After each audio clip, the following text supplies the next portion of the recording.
Saudara, berbagai peristiwa terjadi di Pulau Dewata dalam sepekan ini. Dimulai dari seorang nelayan gurita yang tenggelam di perairan Benua Bali, surat peringatan dari Gubernur Bali kepada 3 ormas yang ada di Bali, hingga berbagai peristiwa lainnya yang kami rangkum dalam kilas peristiwa sepekan berikut ini.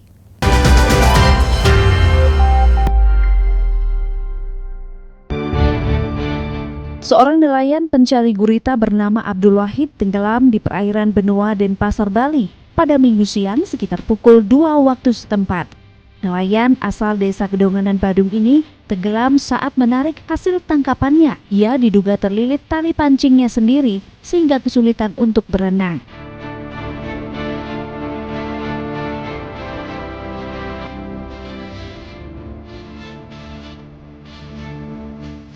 Pencarian nelayan dilakukan dengan melibatkan 7 kapal cepat milik sejumlah instansi seperti Basarnas, Ditpol Air Polda Bali, dan KPLP atau Kesatuan Penjagaan Laut dan Pantai.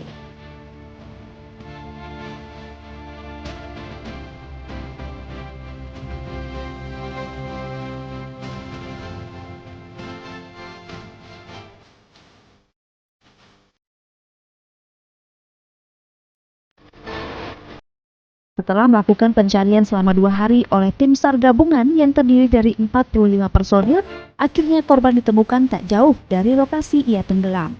Saat ditemukan, korban sudah dalam kondisi tidak bernyawa dan mengambang di atas permukaan air laut dengan posisi terlungkup. Selanjutnya korban dibawa ke RSUP Sanglah untuk dilakukan otopsi sebelum nantinya dibawa ke rumah duka. Sebelumnya, tim SAR gabungan juga sempat mengalami kendala saat melakukan pencarian akibat kondisi arus bawah laut yang deras, sehingga mengancam keselamatan petugas penyelamat.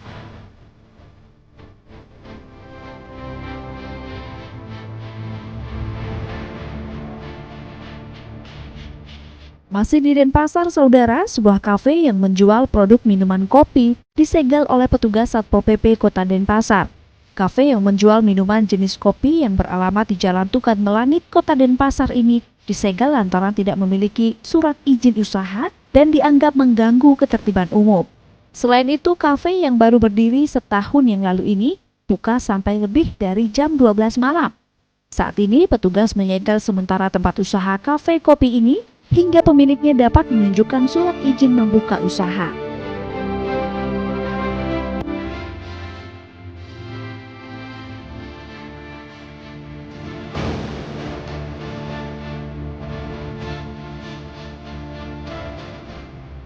Informasi selanjutnya, memasuki musim penghujan, penyakit demam berdarah mulai merebak. Di RSUD Wangayo misalnya, sejak awal Januari, sebanyak 6 pasien dirawat karena virus dengue yang ditularkan melalui nyamuk Aedes aegypti. Selain karena kurangnya kesadaran masyarakat tentang pola hidup sehat, diperkirakan keterlambatan musim hujan juga mempengaruhi perkembangan nyamuk Aedes aegypti. Masyarakat dihimbau untuk tetap melakukan langkah antisipasi agar tidak terjangkit demam berdarah, di antaranya dengan gerakan 3M, yakni menguras, menutup, dan mengubur, serta menjaga kesehatan dengan menerapkan pola hidup sehat, makan yang bergizi, istirahat yang cukup, dan berolahraga.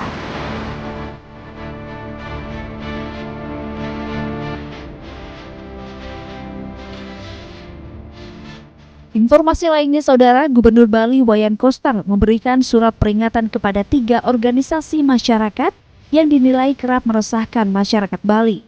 Surat keputusan ini dikeluarkan atas rekomendasi yang diajukan oleh Polda Bali kepada Gubernur beberapa waktu lalu. Surat peringatan tersebut berisikan aturan selama 2 tahun ketiga ormas, yakni Baladika, Laskar Bali, dan Pemuda Bali Bersatu, dilarang melakukan hal-hal yang dapat merugikan dan meresahkan masyarakat. Jika dalam waktu tersebut melakukan tindakan yang meresahkan masyarakat, maka Gubernur Bali tak segan-segan untuk membekukan. Sebelumnya, surat rekomendasi pembekuan 3 ormas yang kerap meresahkan masyarakat Bali ini telah diajukan sejak bulan April 2017 lalu oleh Polda Bali.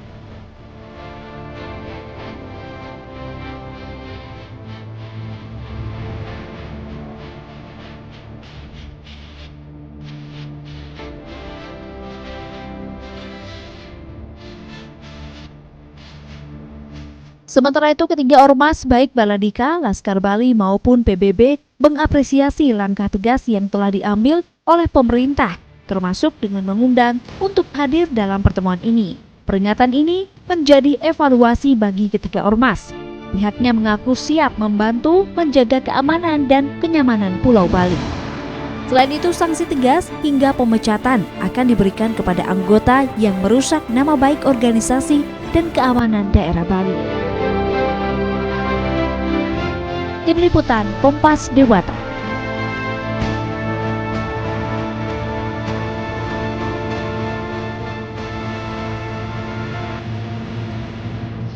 Kemeriahan syukuran Kompas Gramedia 2019. Liputan selengkapnya kami hadirkan setelah jeda, tetaplah di Kompas Dewata.